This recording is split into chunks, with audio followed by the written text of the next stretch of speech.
my son says, I don't want the policeman to shoot me. I could tell my son a police officer is likely not going to hurt you. Don't be afraid. And, Black moms and dads can't say the same.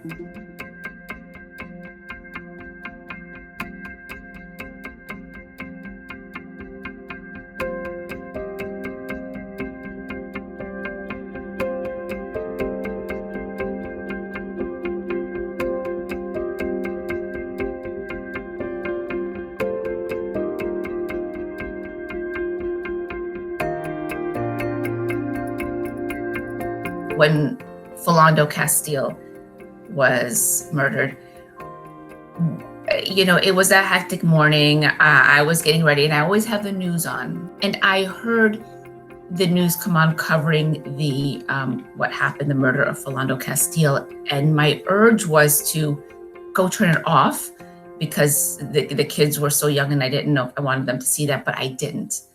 I didn't turn it off. I left it on. And when I was driving them to school, my son says, I don't want the policeman to shoot me. 2 of my 3 sons are my foster children, and they're from Guatemala.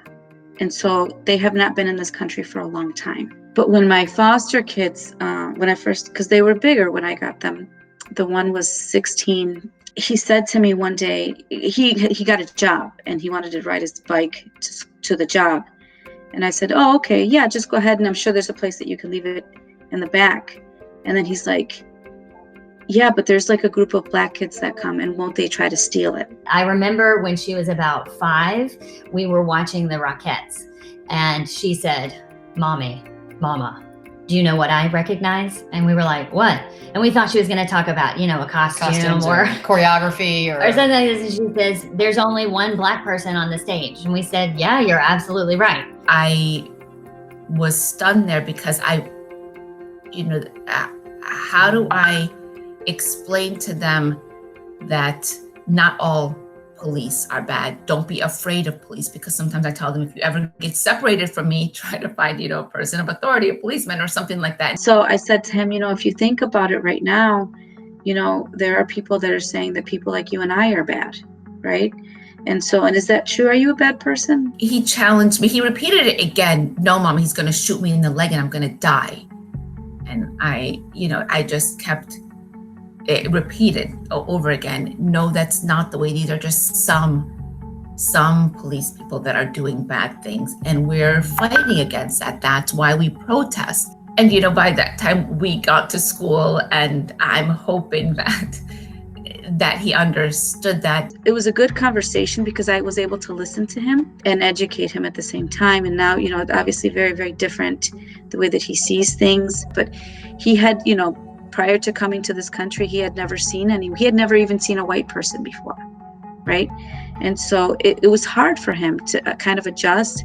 And with the stereotypes that are presented on the screen, that's what he brought with him. We continue to kind of reinforce that, in that when we see when we were talking back during the civil rights movement, it was entrenched in the system. There has been some progress, but elements of that still remain in some people. And it hasn't been totally eradicated even in the system, but we're working against that. Being Latino, it's hard, because people are like, oh, well, you should marry lighter, and you should marry someone who's white, and you should be improving the race, and like doing all these stupid things or whatever. And so I really, really stress to them, that the color of our skin is beautiful. We should really be proud of who we are.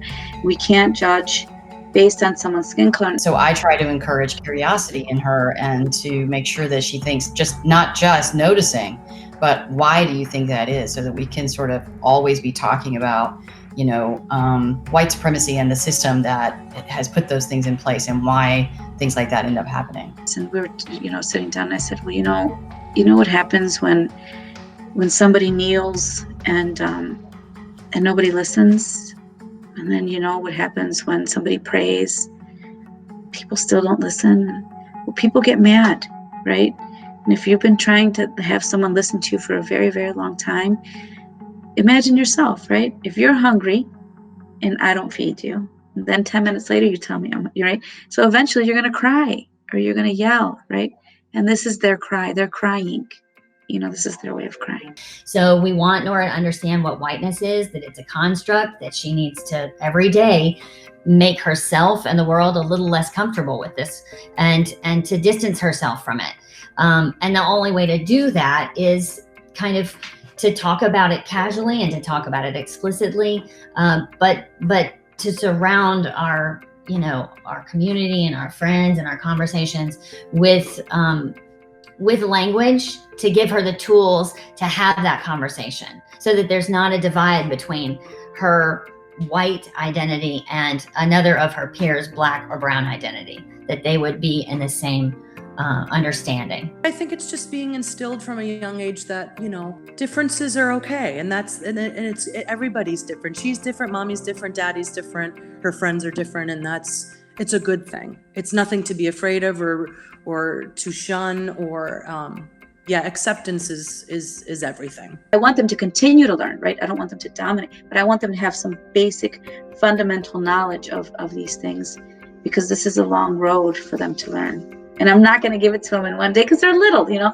I think it's just so important for parents white parents, have this conversation with your child, get those books, educate yourself, buy that book from a Black-owned, bookstore. If they kind of grow up having internalized their role in fighting against any kind of oppression and injustice wherever they see it, then I would have done my job. I would be happy. I just think it's conversations that everybody should have with their parents, with their children, all of the time.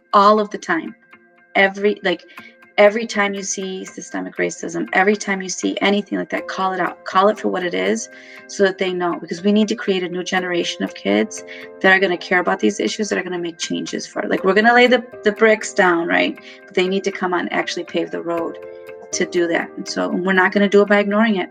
Ignoring it got us here.